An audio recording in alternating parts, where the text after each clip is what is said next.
जय सद्गुरुदेव, जय पद शरणम। मेरे सद्गुरु की वाणी परम संत महात्मा यशपाल जी महाराज का प्रवृत्ति में निवृत्ति गृहस्थ धर्म के लिए श्रीमद् भगवद गीता का गीता सुधा भाष्य अध्याय 7 श्लोक 20। कामैस्ततैस्ततैर्हृत ज्ञानाम् प्रपद्यन्ते अन्यदेवताः तं तं नियममास्थाय प्रकृत्या नियताः स्वया। और हे अर्जुन, जो विषयासक्त पुरुष हैं वे तो अपने स्वभाव से प्रेरे हुए तथा उन भोगों की कामना द्वारा ज्ञान से भ्रष्ट हुए उस नियम को धारण करके, अर्थात जिस देवता की पूजा के लिए जो जो नियम लोक में प्रसिद्ध है उस नियम को धारण करके अन्य देवताओं को भजते हैं, अर्थात पूजते हैं। जन्म जन्मांतरों में किए हुए कर्मों से संस्कारों का संचय होता है और उस संस्कार समूह से जो प्रकृति बनती है उसे स्वभाव कहते हैं। स्वभाव प्रत्येक जीव का भिन्न होता है। उसी स्वभाव के अनुसार अंतःकरण में भिन्न भिन्न देवताओं का पूजन करने की भिन्न भिन्न इच्छा उत्पन्न होती है। सूर्य, चंद्रमा, अग्नि, इंद्र, मरुत, यमराज और वरुण आदि शास्त्रोक्त देवताओं को भगवान से भिन्न समझकर जिस देवता की जिस उद्देश्य से की जाने वाली उपासना में जप, ध्यान, पूजन, नमस्कार, न्यास, हवन, व्रत, उपवास आदि के जो जो भिन्न नियम हैं, उन नियमों को धारण करके बड़ी सावधानी के साथ उनका भली भांति पालन करते हुए उन देवताओं की आराधना करते हैं। भगवान से अलग मानकर उनकी पूजा करने से वह अन्य देवता की पूजा होती है। यदि देवताओं को भगवान का ही स्वरूप समझकर भगवान की आज्ञा अनुसार निष्काम भाव से या भगवत प्रीत्यर्थ उनकी पूजा की जाए तो अन्य देवताओं की न होकर भगवान की ही पूजा हो जाती है और उसका फल भी भगवत प्राप्ति ही होता है। Those whose wisdom has been looted away by this or that desire go to other gods following this or that rite, led by their own nature. Desires are the springs from which thoughts continuously gurgle up to flood the mental plane and disturb the glorious reflection of the truth in it. When the mind is thus disturbed, the discriminating power in the intellect gets clouded, and naturally that individual is rendered incapable of distinguishing in his understanding the real from the unreal. No individual can resist so easily the compelling charm of the desires rising in his bosom. He soon comes to identify himself with them. A deluded entity strives hard, running after the mirage of sensuality, hoping to gain therein a permanent satisfaction. People given to worldly desires do not betake to the worship of Ishvara.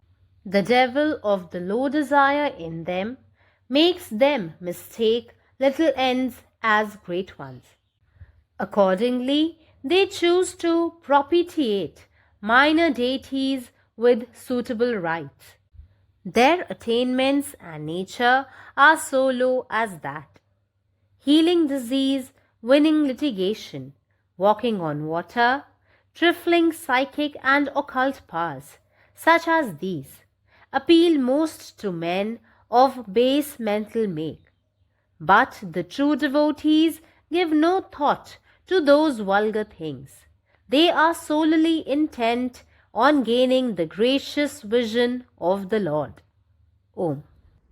സദ്ഗുരുവിൻ്റെ സന്ദേശം അധ്യായം 7 ശ്ലോകം 20. അല്ലയോ അർജുന, ഇന്ദ്രിയ സുഖങ്ങളിൽ ആകൃഷ്ടരായി പ്രകൃതിയാൽ പ്രചോദിതരായി ആ സുഖങ്ങൾക്കായുള്ള ആഗ്രഹത്താൽ അറിവ് നഷ്ടപ്പെട്ടവർ ആ നിയമങ്ങൾ പാലിച്ചുകൊണ്ട്, അതായത് ലോകത്തിൽ പ്രസിദ്ധമായ ദേവതമാരെ ആരാധിക്കുന്നതിനുള്ള ആ നിയമങ്ങൾ പാലിച്ചുകൊണ്ട് മറ്റു ദൈവങ്ങളെയും ആരാധിക്കുന്നു. നിരവധി ജന്മങ്ങളിൽ ചെയ്യുന്ന കർമ്മങ്ങൾ മൂലമാണ് സംസ്കാരങ്ങൾ രൂപപ്പെടുന്നത്. ആ സംസ്കാരങ്ങളിൽ നിന്ന് രൂപപ്പെടുന്ന സ്വഭാവത്തെ പ്രകൃതി എന്ന് വിളിക്കുന്നു. ഓരോ ജീവിയുടെയും സ്വഭാവം വ്യത്യസ്തമാണ്.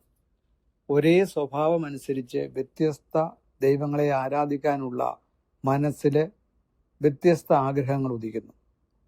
വേദങ്ങളിൽ പരാമർശിച്ചിരിക്കുന്ന ദേവതകളായ സൂര്യൻ, ചന്ദ്രൻ, അഗ്നി, ഇന്ദ്രൻ, യമരാജൻ, വരുണൻ എന്നിവരെ ഈശ്വരനിൽ നിന്ന് വ്യത്യസ്തരായി കണക്കാക്കി ആ ദേവതകളെ ആരാധിക്കുന്നതിനായി ജപം, ധ്യാനം, ആരാധന, ഹവനം, ഉപവാസം തുടങ്ങിയ വ്യത്യസ്ത നിയമങ്ങൾ സ്വീകരിച്ച് ആളുകൾ ആ ദേവതകളെ ആരാധിക്കുന്നു. ഈശ്വരനിൽ നിന്ന് വ്യത്യസ്തരായി ഇവരെ കണക്കാക്കുന്നതിലൂടെ ഇവരെ ആരാധിക്കുന്നത് മറ്റു ദേവതകളെ ആരാധിക്കുന്നതിന് തുല്യമാണ്. പകരം ഈ ദേവതകളെ ഈശ്വരന്റെ രൂപമായി കണക്കാക്കുകയും നിസ്വാർത്ഥ വികാരങ്ങളുടെയോ ദൈവപ്രീതിക്ക് വേണ്ടിയോ ഈശ്വരന്റെ കൽപ്പനകൾ അനുസരിക്കുകയും ആരാധിക്കുകയും ചെയ്യുന്നുവെങ്കിൽ ഈ ദേവതകളെ ആരാധിക്കുന്നതും ഈശ്വരനെ ആരാധിക്കുന്നതിന് തുല്യമാണ്. അതിൻ്റെ ഫലം ഈശ്വരപ്രാപ്തിയുമാണ്. പരമാത്മാവ് നീ തന്നെ, നിന്റെ ഇഷ്ടം പൂർണ്ണമാകട്ടെ. ജയ് സദ്ഗുരുദേവ്, ജയ് പതിശരണം. जय गुरुदेव, जय शरणम. अध्याय 7, श्लोक 20.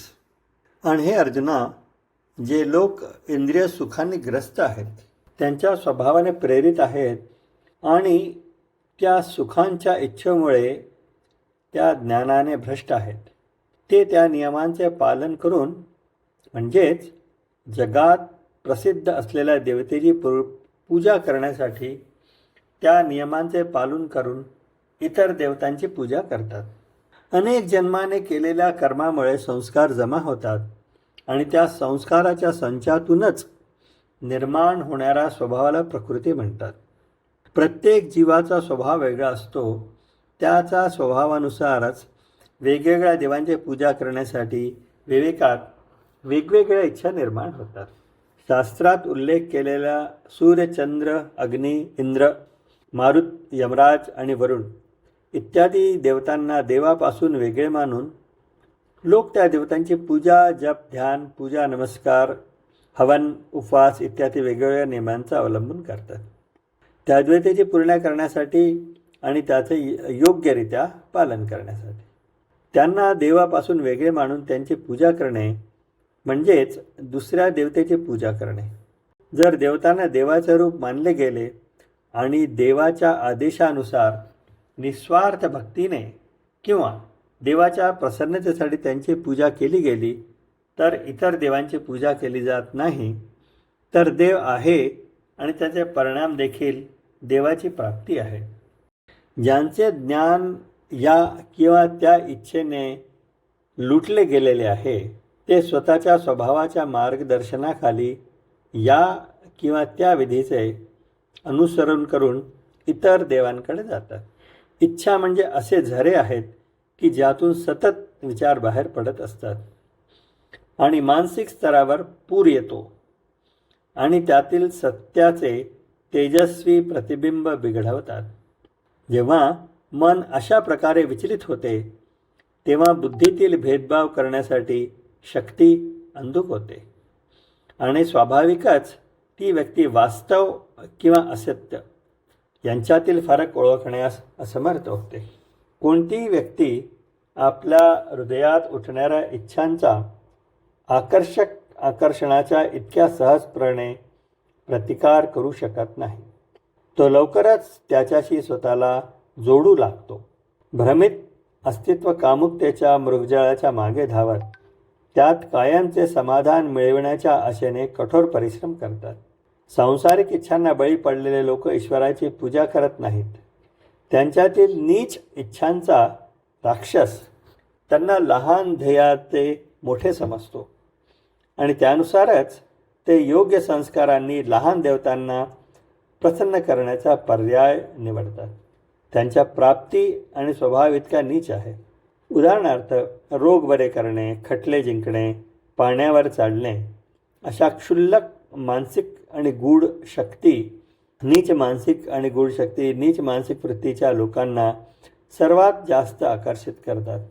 परंतु खरे भक्त या अश्लील गोष्टींचा विचार करत नाहीत. ते केवळ परमेश्वराचे कृपामय दर्शन मिळवण्याचाच हेतू बाळगतात आणि या मार्गावर पुढे जातात. जय गुरुदेव.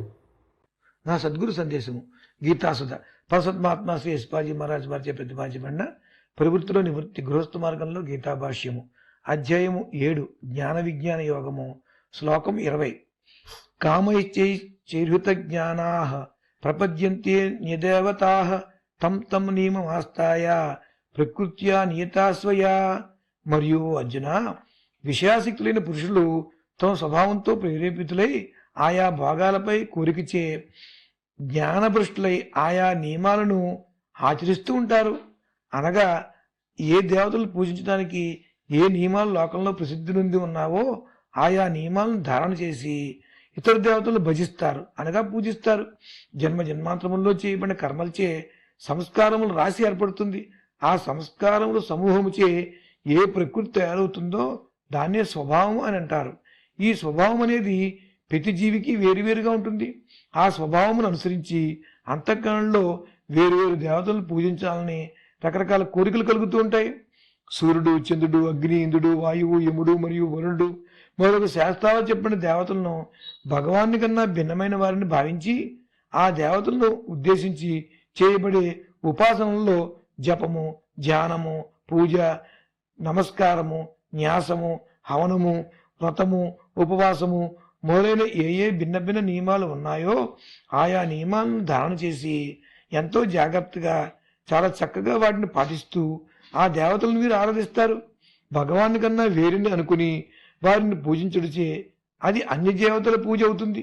అలా కాక ఆ దేవతలను భగవాన్ స్వరూపములుగా భావించి భగవాన్ ఆజ్ఞానుసారము నిష్కామభావంతో గాని లేదా భగవాన్ ప్రీతి కోసం గాని వారి పూజ చేయబడినట్లయితే అది అన్ని దేవతలకు చేయబడే పూజగా కాక భగవాన్ పూజ అయిపోతుంది. మరియు దాని ఫలితం కూడా భగవత్ ప్రాప్తి అవుతుంది. పరమాత్మ నీవే ఉన్నావు, నీ ఇష్టమే నెరవేరాలి. జయ సద్గురుదేవ్, జయ ప్రసరణం. కామైస్తైస్తైర్హత్ జ్ఞాన ప్రపద్యంతే అన్య దేవతా తం తం నియమమాస్థాయ प्रकृत्या नियता स्वया. आहे अर्जुन, जे विषयासक्त पुरुष छथि से अपन स्वभाव से प्रेरित भ क आ एहि भोग के कामना के कारण से ज्ञान भ्रष्ट भ क जे नियम सब लोक में प्रसिद्ध अछि, जे देवता पूजा लेल निर्धारित कयल गेल अछि, ओहि नियम सबके मानि क आन देवता सबके भजैत छथि, माने हुनकर पूजा करैत छथि. जन्म जन्मांतर में कयल गेल कर्म सबसँ संस्कार सबके संचय होइत अछि आ ओहि संस्कार के समूह से जे प्रकृति बनैत अछि ओकरा स्वभाव कहल जाइत अछि. प्रत्येक जीव के स्वभाव एक दोसर से अलग होइत अछि. ओहि स्वभाव अनुसार अंतःकरण में अलग अलग देवता सबके पूजा करबाक अलग अलग इच्छा सब उत्पन्न होइत अछि. सूर्य, चंद्रमा, अग्नि, इंद्र, मरुत, यमराज आ वरुण आदि शास्त्रोक्त देवता सबके भगवान से फराक पूज क जे देवता के जाय उद्देश्य से उपासना कयल जाइत अछि ताहि में जप, ध्यान, पूजन, नमस्कार, न्यास, हवन, व्रत, उपवास आदि जे नियम सब अछि ओहि नियम के मानि क बड़ सावधानी से तकर उचित पालन करैत ओ देवता सबके आराधना करैत छथि. भगवान से अलग बुझि क जखन हुनकर पूजा कयल जाइत अछि त से अन्य देवता के पूजा होइत अछि. मुदा जँ देवता सबके भगवाने केर स्वरूप बुझि क भगवान केर आज्ञा अनुसार निष्काम भाव से वा भगवत प्रीत्यर्थ हुनकर पूजा कयल जाय त ओ अन्य देवताक नहि भ क भगवाने केर पूजा भ जाइत अछि आ ओकर फल सेहो भगवत प्राप्तिए होइत अछि. अखिल भारतीय संतमत सत्संग पंजीकृत दिल्ली, मुख्यालय B20 CC colony, Rana Pratap Bagh के सामने, दिल्ली. सत्संग आश्रम संत यशरूप तपोभूमि परिसर, अनंगपुर, जिला फरीदाबाद, हरियाणा।